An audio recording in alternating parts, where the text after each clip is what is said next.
What does it really mean to be a man? Is it something that is dictated purely by nature? The role is etched into reality? Or is it something that is defined, created, and cultivated by culture itself? Perhaps some blend of the two. And how does this affect us as men today when we're seeing so many different examples of what masculinity is supposed to be? On the one hand, you could be considered toxic. On the other hand, it's completely healthy. Should you be an alpha male? How do you move about the world whenever there's a lot of confusion on identity as a man? If that interests you, then you're going to love today's episode. I bring back on Dr. Ray Doctor, who's been a coach for the past 30 years and who's worked with many, many men on issues surrounding masculinity. He also holds a doctorate in clinical psychology, and we tackle this subject, and I think you're going to find a lot of value in it. I'm your host, EricCoplen, and welcome to another episode of The Music of Life. See you inside.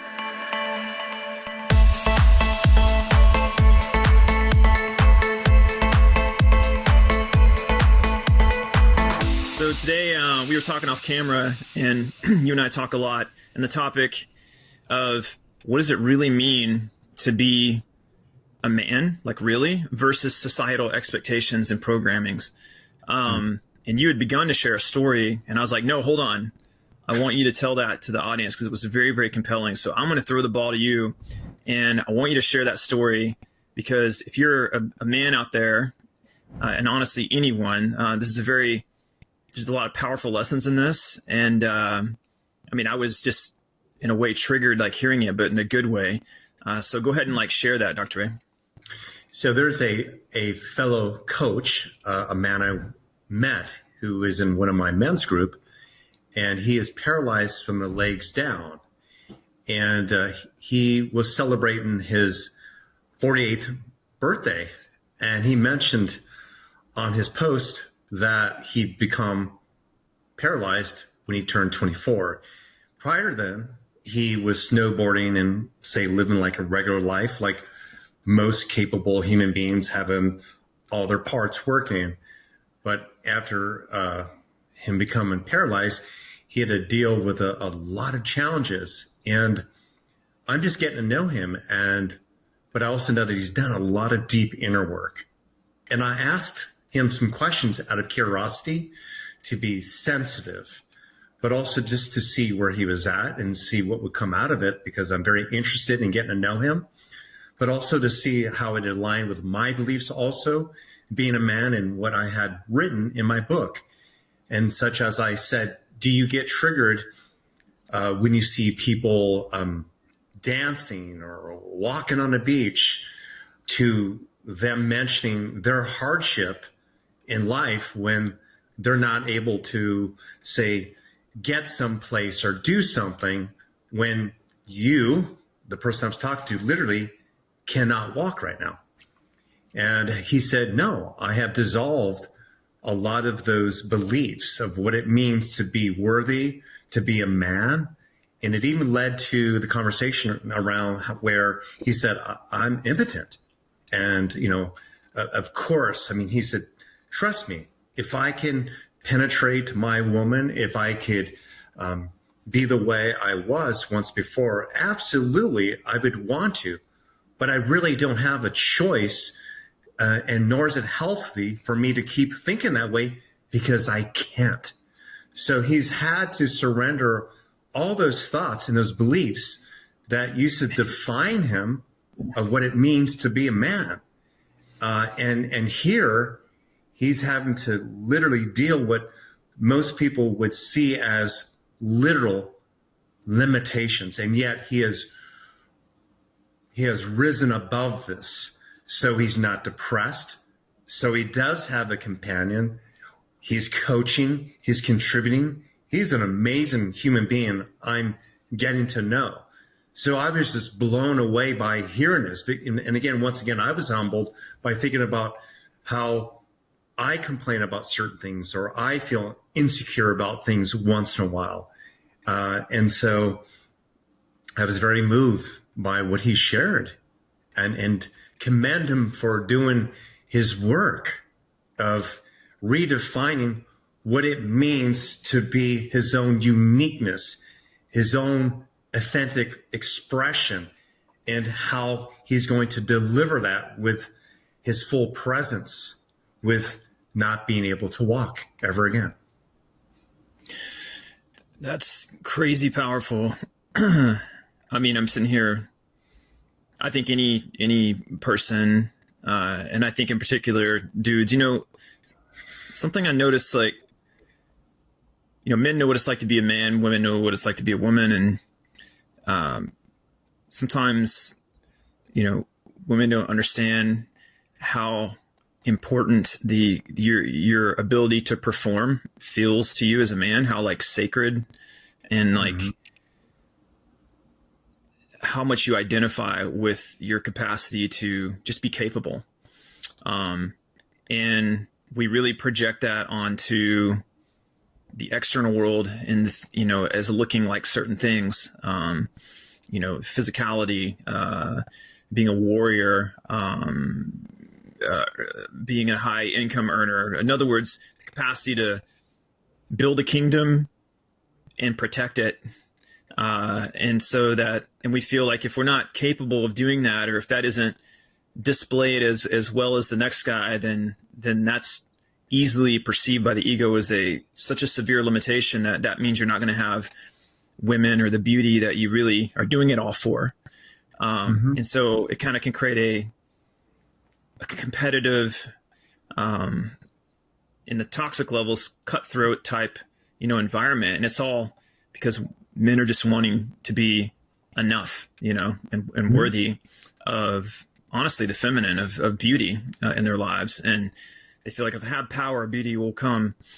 And so to have someone have such a visceral, literal, physical limitation where even your sexuality is physically limited like that, and to be able to transcend that, like, that's a whole different type of warrior, Absolutely. Particularly being that young, a 20-year-old, and life is still beginning for you. Yeah, absolutely. And it's equivalent to what women experience, where if they're a little bit heavier, or they're flat chested, or they don't have a round butt, to whatever else is projected onto them. Things are changing. However, with women, it's still this idea of trying to match up to this beauty, this expectation, to even make men happy still, or something like that, within like cultures where it's a little bit, like, I would say, outdated. With men, it's this emphasis still, in a way, like that 1950s attitude of where you're the protector and provider, you're the one who would fight, you're the one who would show your balls. And so I can only imagine if I were not able to achieve an erection, or feel I can take my woman and say, plow her and give her extreme enjoyment.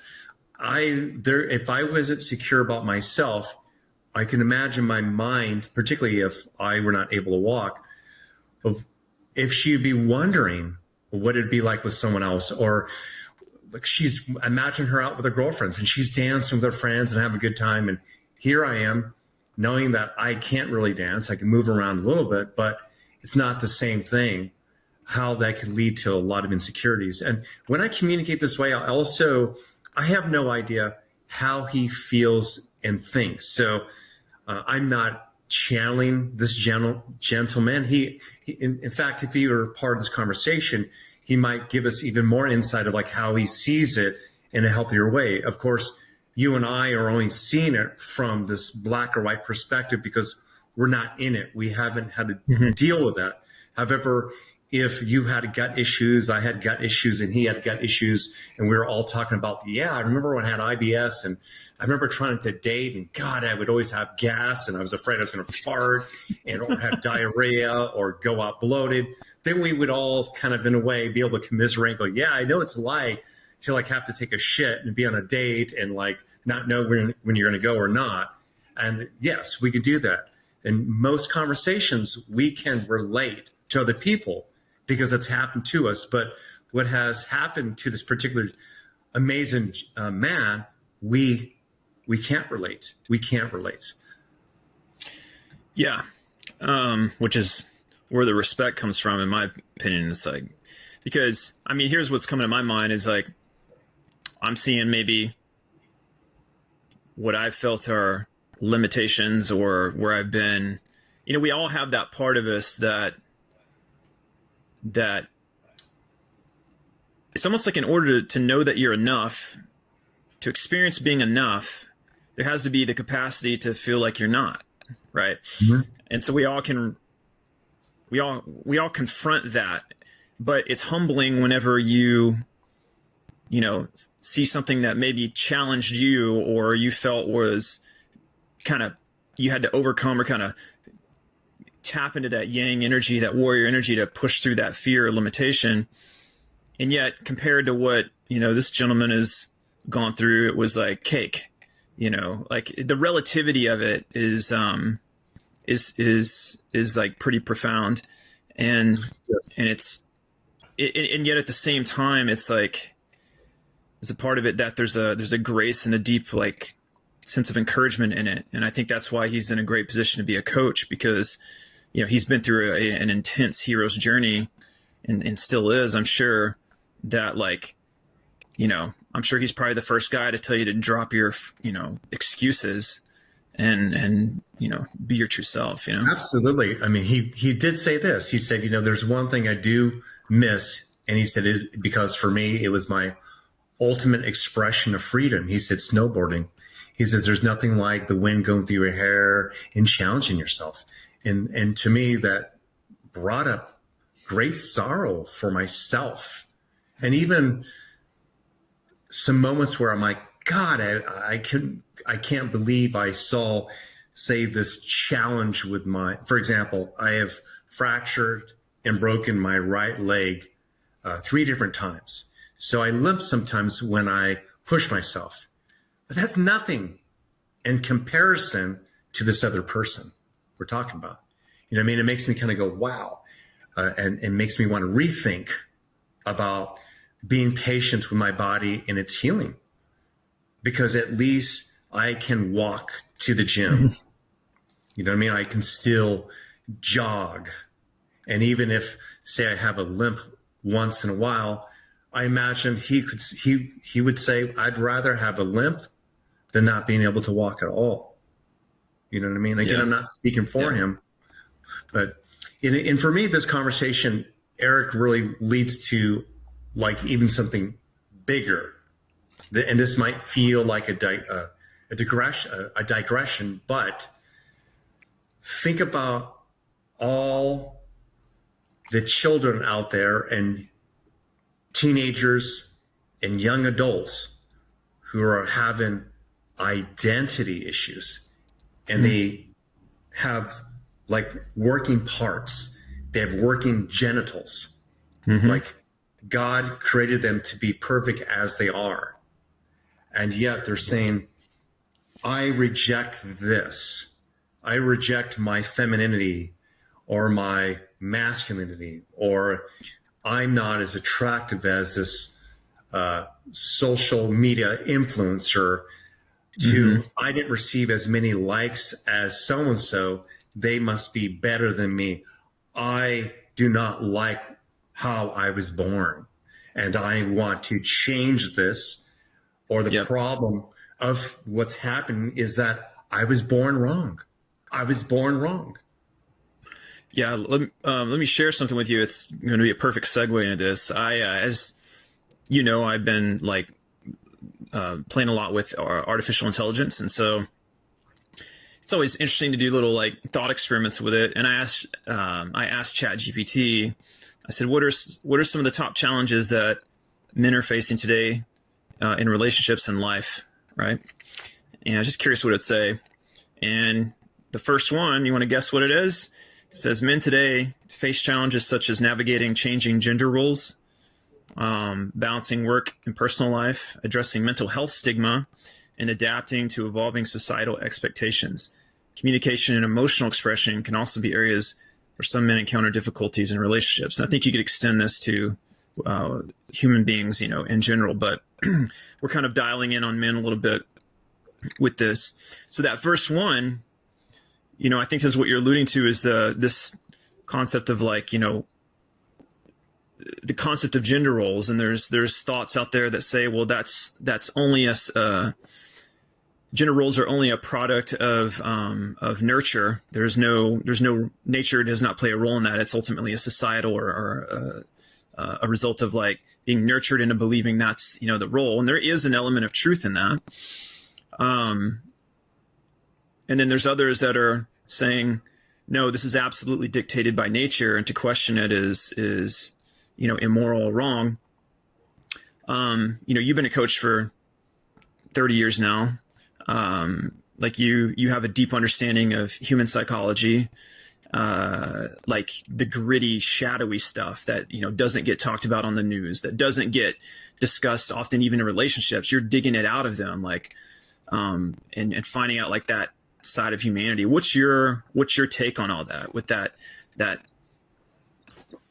Well, I'm going to respond to what you shared a couple of minutes ago about what you read from Chat GPT, and then respond to the direct question. So first off, it's the whole idea that a man is trying to navigate with their role, for me, is very confusing if they know themselves, if they recognize who they are, based off of a philosophy that serves them in a healthy way, such as they might see that they're here with some type of purpose to contribute, regardless if they're masculine or feminine, or they recognize that they have a great talent or gift of doing something really well that helps out others,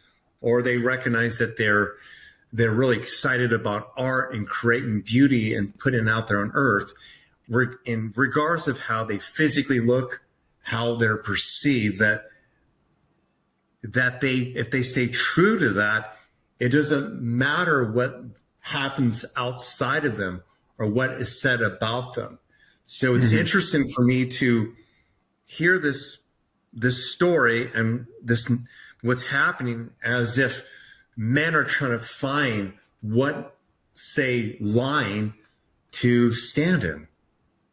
They're trying to figure out what is the right path for them to give them a better sense of self and worthiness. But here's something that I think you'll agree with, and it's this.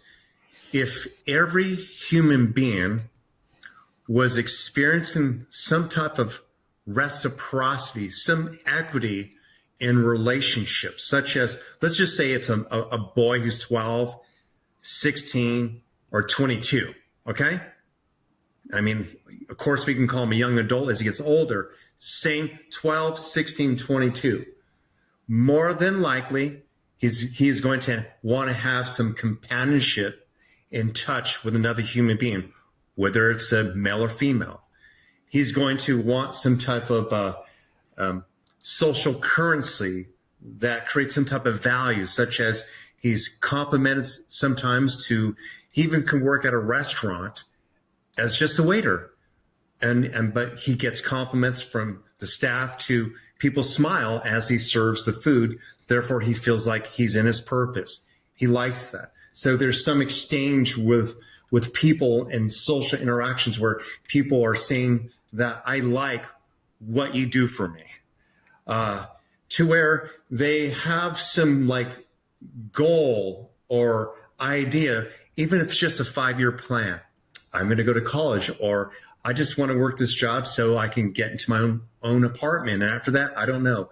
But they seem like they feel like it's like they have some type of map to go someplace to live their life. And another one would be this, is that they've created life philosophies around death, religion, and sexuality that works for them and is out of the shadows and more into the light for them, that they wouldn't have these issues of whether or not they should be more like a woman or a man, or that their pronouns would make them feel better. It would be where it wouldn't be an issue, because they would be getting these rich experiences in which they think they're deprived from because of how they look, because they're not more like a certain way, or they're not standing in the right line. And if they were to be able to experience all that beauty from life, we wouldn't even be having this conversation. And so when people are not having this newness in life, these experiences in life, then they feel very disconnected. And so disconnected that where very young, they can end up dying. In fact, my son's uncle, who's 33 years old, he died last Wednesday. Oh, shit. And and it wasn't any specific health condition, but let's just say this. When I saw him at 24 years old, he had social anxiety. He couldn't work. He only would last maybe a week or 2 weeks. He would get anxious. He drank a lot of soda pop, a lot of sugar, smoked a lot of weed. He stayed indoors. He was very cut off, probably was watching porn on the internet, to just feeling very disconnected, couldn't do anything, to where he ended up with some health challenges, and he died last week. And after that, his sister, who's a mother of my child, we spoke about that, and she's talked about how miserable he was, how unhappy he was. And he had all his physical working parts. He had access to most of the same resources as everyone has, say, in the West. Mm-hmm. And yet he went into this dark, gloomy cave, which I was talking about, where if a person feels disconnected, this is what can happen. And now what we've created on this planet, or the West, is that maybe it's because, you're not happy with your gender, or you're not happy with this. Gotcha. Maybe you should be something else. No differently than the 90s, when kids were showing up a little bit restless, to having difficulty focusing and so forth. All suddenly in the 90s, everyone's child had ADD or ADHD. Of course, gotcha. Someone's making profit from this also. I'm not going down the conspiracy path, but it's more like you mentioned, how much of it's nature and nurture. So they go hand in hand in our current climate. And it's where human beings, are truly lonely. People are truly having this experience. And sure, they can learn the tools to get themselves out of it, but then they're being bombarded by social media, the news, the drug companies, and other narratives of saying that this is your path to maybe feeling better about yourself. And it's your identity. It's because you're a man. Or so you're not a man, or not enough of a man, or a healthy man, or a master man. So let me attempt to echo back and condense this down into like a simple principle.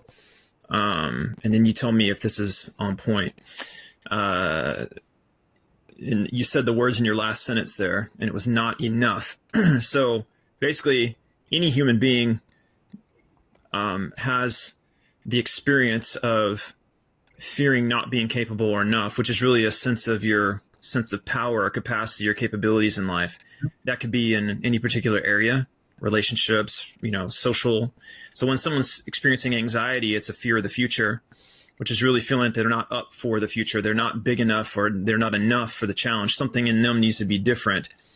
And so the need, if you're looking at the irreducible need, is to feel like I'm enough, which is a valid need. Okay. Mm-hmm. The problem, it sounds like what you're saying, the problem is not in that someone needs to feel that they're enough. It's the strategies they're choosing, which actually are coming from programming society to meet those needs. Whereas one time that strategy might have been, teenage angst in the 90s as expressed, in its ways. Today that's just transformed into, because of technology, that's just iterated into, operations, or you're, changing your hormones and things like that. And it's not like it's not like, or correct me if I'm wrong, but it's not like that it's God's going to punish you because you changed your sex, right? Which is like kind of what the religious right wants to go really far down that road, or shame on you. It's just that what you're saying is, as a mental health professional, someone who's been doing this for 30 years, is that if your first role should be able to realize that you are enough despite your external circumstances.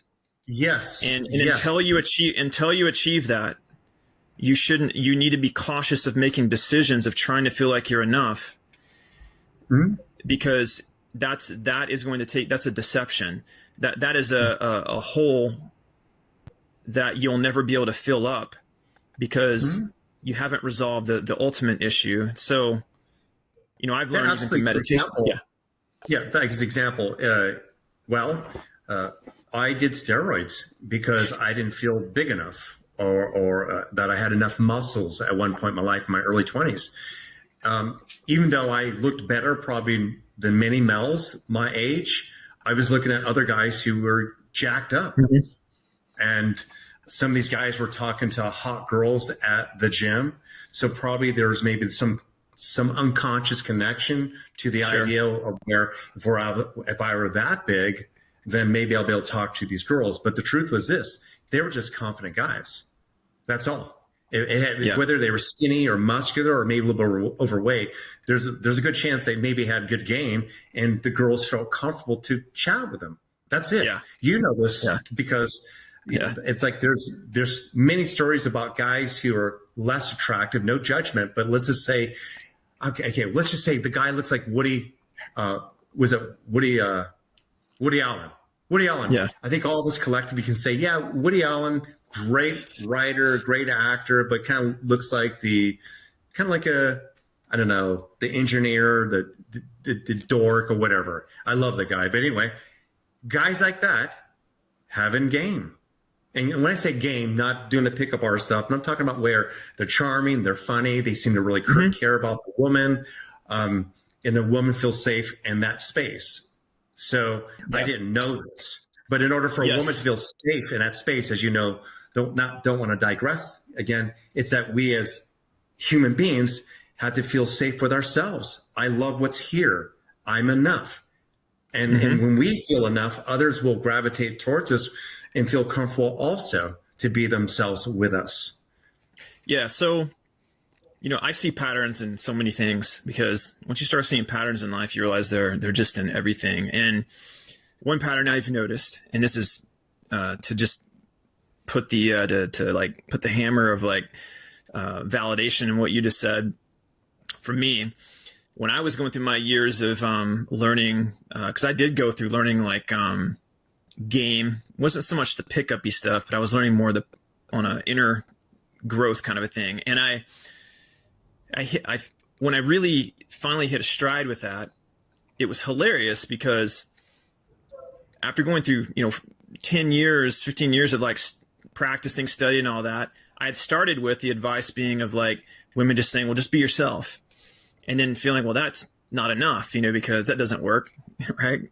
And then getting to a point where you hit your stride and you have this epiphany. You're like, oh, this is working because I'm just actually being myself. And you realize what that meant is integrating parts of you that you were ashamed of, or that you had fear around, and integrating that, embodying that, and choosing to act against that fear. In other words, confronting tension. Because what masculine energy does is it confronts a risk or tension or challenge.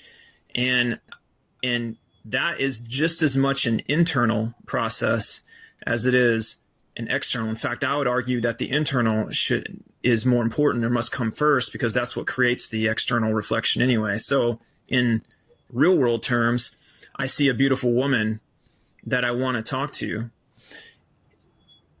There's a feeling I get in my body of not being enough, or of just tension, of anxiousness, because what if I go up there and it doesn't work or whatever? And as you rehearse doing it, even though you're afraid, with maybe a little bit of technical know-how. Maybe you at least learn an opener or two, a little bit of skill. Mm-hmm. As you step into that tension, you start to become comfortable with it, and then you get enough positive results on it that you start to see that the illusion is the illusion that you're dealing with was that you thought that you weren't enough. It's that tension that is actually like an illusion. And a lot of men today, I think, have not been taught. I wasn't taught. I had to go out and learn it. But men are not being taught. Men are not being taught that stepping into that tension is going to liberate them from their anxiety. It's going to liberate them from their fears. They have to confront that shit. And we went from, dropping on a beach in Normandy, running towards bullets, to now we're, afraid to go out and talk to people in public or approach a girl. Yeah. And I want to respond to, you asked about my thoughts about, we were talking about transgender as well. Yep. So I'm trying to remember three things here to talk about. So number one, you're going to take this many different places. So address exactly what you just shared. I'm a father of a 9-year-old, and I see how boys are raised in our society today. And I know that those who should listen to this probably have already turned the video off or turn off the recording, which is unfortunate. This might trigger mothers out there or parents out there. These toxic masculine bastards. Well, it's that from the positive parenting movement that started in the 80s, it was from the extreme of like saying like the great generation and the silent generation raised the baby boomers are just angry and it's black or white, type of, it's like a black or white dualistic type of way of looking at life. They seem angry. There's more choices, there's truth in that. To my childhood was so messed up because my dad didn't even tell me he loved me, even once. So here's the truth about all of that. All of those things happened. But what people don't hear is this. There are plenty of men like myself, and I was raised by a dad from the great generation. My dad was born in 1925 on the tail end of it. And there was a lot of men who were raised by those strong perspectives, who were also told that they were loved. And they were also, when things happened, their parents would talk to them. They would communicate with them why they punished them and why they established a boundary and why they're saying no. Creating a narrative that it's violent to tell a child no, to project on a child that they can't handle being deprived because you told them not to eat the cookie at 8 o'clock at night, to feeling overwhelmed by what you feel they're feeling, is projecting your unhealed childhood trauma onto your child. Therefore, what we have is a lot of permissive parents who are allowing children to overrun the house, to where these children don't know how to self-regulate. And so they have, and just in short, it's so important for boys and girls to be able to feel what it feels like to be sad, or feel what it feels like after they hurt their little brother. Do not take that away from them. That is how children who will eventually become teenagers and adults will deal with their emotional regulation when someone says, I'm not interested in you, to you don't get the job. We are robbing children from being able to experience emotions, which we are all equipped with, to develop empathy and compassion, self-regulation skills, and to be able to be in a healthy adult relationship. So I want to speak to that, what you just shared, to validate that. And as far as my clinical experience, when I worked at the Glendale Memorial Hospital in the pre-op, and that is where I was working with men who were about to transition. And these men were between 24 years old and around 35 years old. And many of them had issues with drug and alcohols as well to basically help them move through their psychological prisons. More than 80% of them were actually gay. Many of them were what we considered more feminine men, gay men, or what you'd say in a relationship, more the feminine character. And they had never really come to terms to understanding that and accepting that from love. More than 60% of them would opt out because they realized, wait a minute, I can still dress up a certain way. I can still be a certain way with all my working parts right now. Meaning that there's nothing better than your own anatomy. And they recognize that everything here was perfect. It was something up here. And they went through this process for 6 months. And if they came to the conclusion that, no, this is something I want to do, and they're not coming from reaction, it's more like, I would like to have this experience in life in transition, then they would do that. Otherwise, more than 60% went, wait a minute, I realized that I haven't gotten over just my dad calling me a fag. I never, I felt bullied. I was feminine, and all these macho men would corner me, and I thought there's something wrong with me rather than there was something wrong with that bully.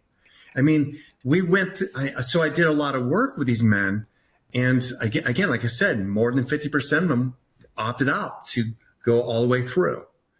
So I think that's an amazing point because, for anyone watching. By the way, sorry to interrupt you, to tie this in to what that I shared about the whole like permissive parenting and how these kids can't learn how to deal with their emotions. If they were able to guide these children with their own unique sense of self and teaching these children to not go out, but go within as they would get older and maybe discover like that they're different sexually, they have different ways of express themselves, then it wouldn't be a transition to become a transgender. It would be more of an awakening of their true authentic self. They would love themselves. And whether they wear a dress one day and pants the next day, they would become from a place of empowerment, however way they want to express it. Yeah, I just want to shine light on the point you're making, and that is, this is not about judgment. In fact, it's about removing it. And what you're saying is that you remove judgments from yourself. You got to find that place of self-love. And then if you make a decision, if it's truly from that place, it's no one's place to judge it. It's no one's place to judge it anyway. And I think, I have a very diplomatic mind, and I often see both sides of an argument, and sometimes that's frustrating for people because it's easier to just take a side and draw a battle line. And I see I'll see where people that are extremely conservative and, they just hammer down on this, they don't know how to nuance it. They're just hammering on you did this, you're violating nature, you're wrong, this is a sin. And they're basically saying, shame on you, shame on you, which is already the thing the person might be dealing with that led to them making this decision to try to rebel against that shame anyway. So you're not helping the matters in any way. And the truth is, it's none of your business whether someone does or doesn't, right? And what you're saying is on the other side, but hey, hold on, before you run off doing that in rebellion, consider that you might be doing this from a place that's unconscious, and let's bring that up and let's bring it to the surface and heal that. And then if it still makes sense, it's no one's business, you can do it, but let's make sure you're doing it from a place of actual love, which then brings up back to the children, why there's a lot of controversy over the fact that doctors are willing to be working with children still and barely teenagers in their developmental years and putting them on hormones and getting them to do surgeries and things like that before they have the enough of a conscious mind to maybe do that work and make a decision from a place of authenticity. They're being manipulated. Yeah, absolutely. And the thing is that science I know like people are like, what type of science, paid science, but has proven that when we change our hormones, when we introduce synthetics and new things when we're developing, that it can really impact us negatively. So why would a practitioner be okay with prescribing something that's going to, say, release more estrogen, and then advise children to not take drugs? They're both creating a chemical response within the body while the brain is still growing. It's still becoming. It's not fully matured until this human reaches, his or her, early 20s. So it doesn't make sense. So you're basically interfering with nature, and therefore it can cause and has caused future problems. About the whole, like whether or not transgenders or men who feel more like a woman comes from nature. And I wish I knew the Native American name of this tribe, because I was very interested in this, particularly when I was working at the Glendale Memorial Hospital, because I wanted to know more about this. I got really interested in it. And there is this Native American tribe where there was these men who were like transgenders who were considered like the shamans, the most like highly revered of the tribe. And they were men who dressed more in a feminine way. They were the counselors. And they considered them having like two souls, a man and a woman.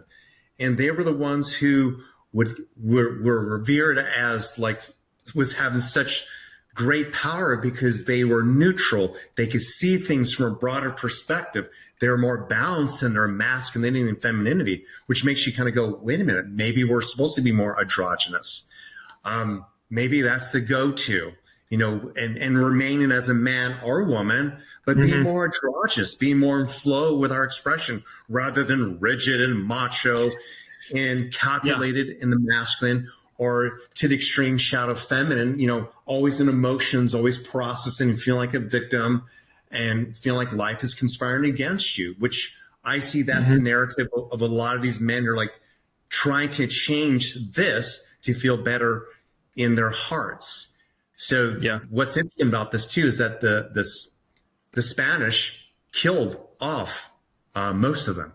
Like they were hiding them, meaning that they saw it as the Catholics saw it as being, unholy, whatever it was. So they went into like hiding, but they pretty much killed them off. These particular transgenders. So this is something that's been going on for a while. So there's definitely a prejudice and a misunderstanding about it. So there are, but it's a low percentage, meaning that I believe that there are people who like, a woman might like a woman, a man might like a man. I know that there's men who are a little bit more feminine. I, as a masculine man, have some of those qualities. I move my hands when I talk. I play music also. I can express myself a lot better than a lot of other men. So people might say that you have people with back in the 80s and 90s, people would ask me if I was gay. Things have changed since men have become a little more feminine. I'm more socially accepted as being, that's just a regular dude. 20, 30 years ago, I was asked. My sexuality was questioned. Are you gay? Because you don't talk about football. You talk to women very easily. You express your emotions. So I feel it's more that we want to move our entire society to balance both men and women. Yeah, that's interesting about the Native Americans. I'd never heard that. And of course, they didn't have, surgical transformation or even hormonal. But just to kind of zoom out and get a little bit esoteric a little bit, is I think it's important for a person to understand that there's physiology, and then you have the the yin and the yang of life, right? The masculine and the feminine as kind of two polarities or energies that are really all one thing, but we experience them as a polarity. And in other words, like to really simplify it, there's a part of you as a human that's a warrior. It's going to take a risk, do something new, up for the adventure, take on the challenge. And correct. I'm saying it's just an energy in whether you're a woman, man, or woman. You can see women kick ass in business, and that warrior energy is how you build self-esteem in your physical body, because it has you step up and confront the perceived limitation or the boundary condition you have put on yourself and get the new job or start the business or whatever it is, right? And then you have your oracle, and the oracle is that feminine energy, or that yin, and that's when you let everything go. You let go of agenda. You let go of needing to achieve an outcome, and that's where you find healing and revelation and inspiration and higher guidance, where you tap into intuition. And a man or a woman has the capacity to delve into those. It just hormonally and physiologically, if we're looking at a bell curve, most women are going to be naturally attuned with in more of that yin as a baseline. Doesn't mean they can't be a warrior, but it's something they might learn to tap into, but they might just default to more of that yin, and even be kind of lacking in the warrior and need to learn to develop it. And men often can be the opposite, where they're tapped into the warrior, but they lack the oracle. In other words, without the woman, they're kind of lost. They need that ethical guidance. And without that, they end up becoming very destructive or really out of tune with nature and building societies or things that are, creating pollution and distortion or entropy in the world. So energies exist in all humans. So some people, I've always been kind of a diplomat, down the middle, objective person, and I enjoy exploring both of those aspects of myself. I think you're very similar. So I can, like I said, dance and be like, have fun and be silly. And, I'm masculine enough to act gay if I want to, whatever that is, I don't care. You know what I mean? And then it's also feels good to get shit done, to take a risk, to do something like that. It's like someone wants to explore. By the way, there's gonna be someone who just said, what does acting gay mean? I'm just thinking about happy. That. I mean it literally. Happy. Okay. Like the word actually means. Yeah. All right. Yeah, it's interesting. People are looking for something to offend them. So I every time we do these shares, I've just seen it on my social media where it's like people, rather than looking for something in here, even if it's just say 70% of stuff that you like to connect to, the person will focus on the 30% of the things that irritated them. So you never have say the perfect right thing for every individual. What's interesting about Maybe this I'm not too is naive. Yeah. I said the Spanish, I said Spaniards. Anyway, prior to 20 minutes ago, but you racist, get their name right. So what I read about again about these people, these men who are transgender or who had two souls. God, I wish I don't want to pull up my phone and look for it right now, but was that when the men, the masculine, or you might call the warrior, would go out to battle, they felt safer with those men, with the women, because they were strong and muscular.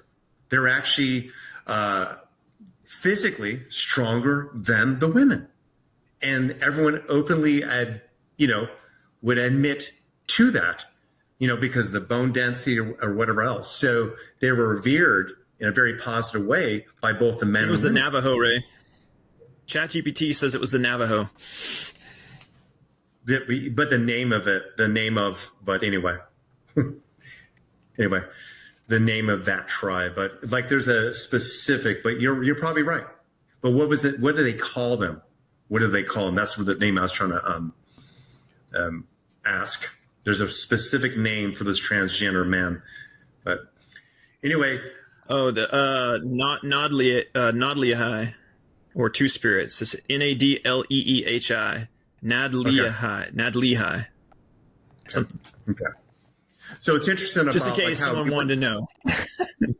So we went from talking about the man who can no longer walk to this conversation, which is interesting that we went there. And the reason why for me it's important to talk about this is that is here you have one man who is saying that I can't walk anymore.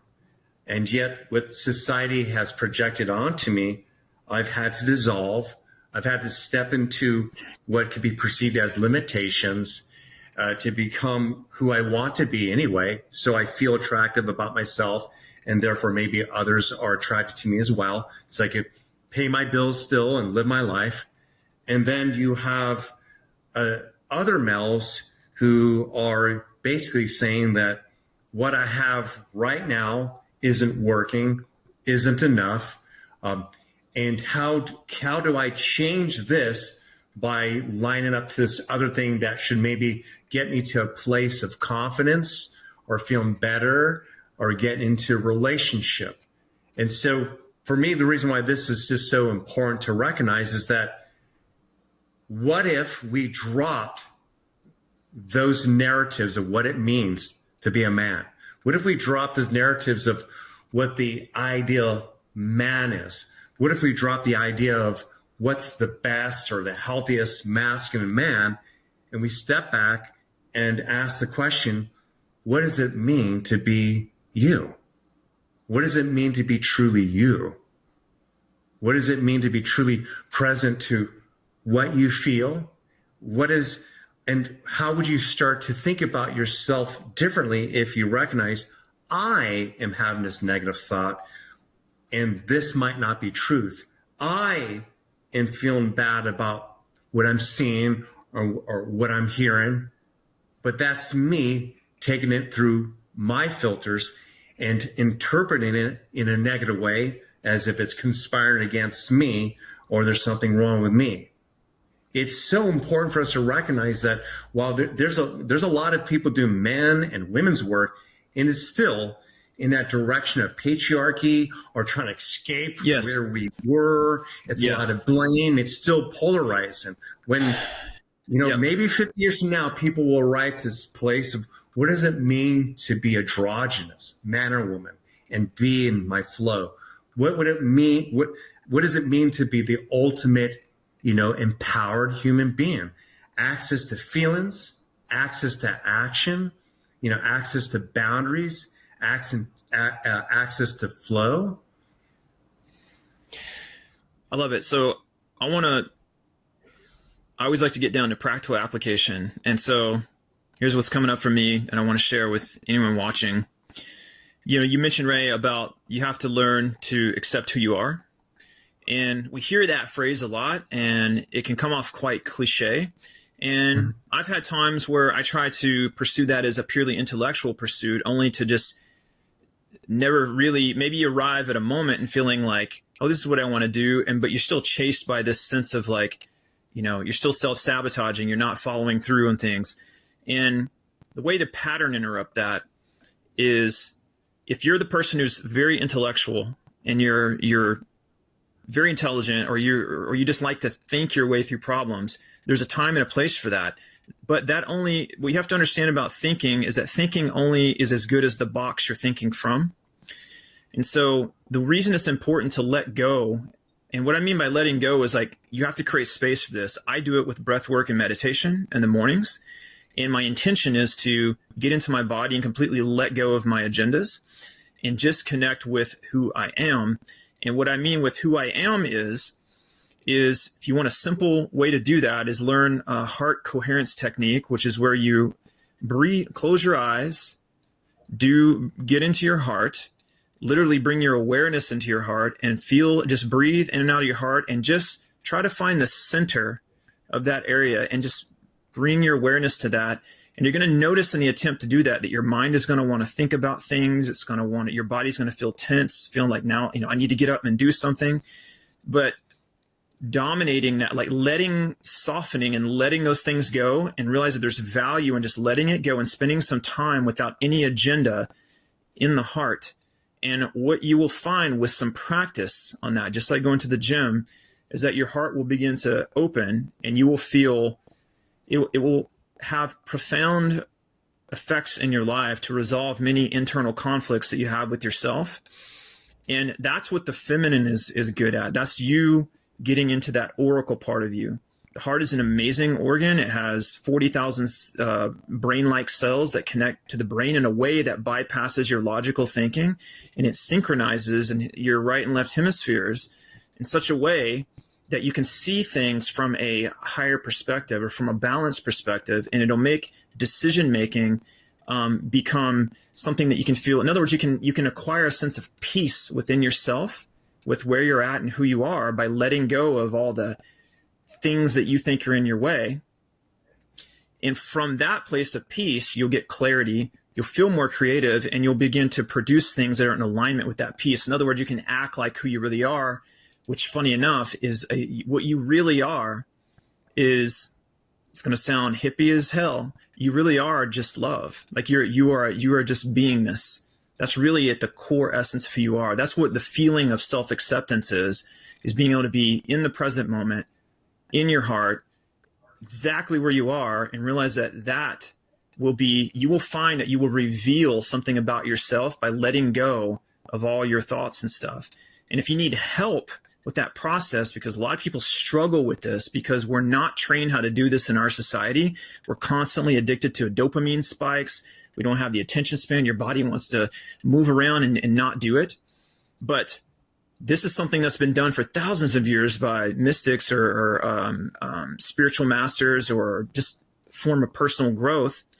So if you need assistance with that, or help breaking through some of those like stories and getting back in your heart, that's where like reaching out to someone like Dr. Ray can be great, because what he does is he sits down with you and he can play that role for you. He can focus you in on that, and he has modalities and tools to help like cut through and get to the truth of the matter.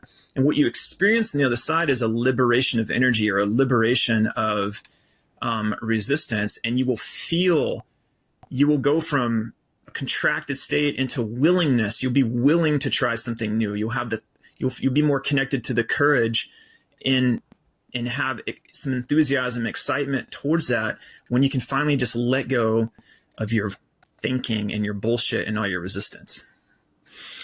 Anything you want to add to that, Dr. Ray? I'm going to add to that, because that sounds like a good to the close with as well. So what Eric brought up is hard math. You can find ways to do it there, or just watch the video, or watch the video again, or listen to this.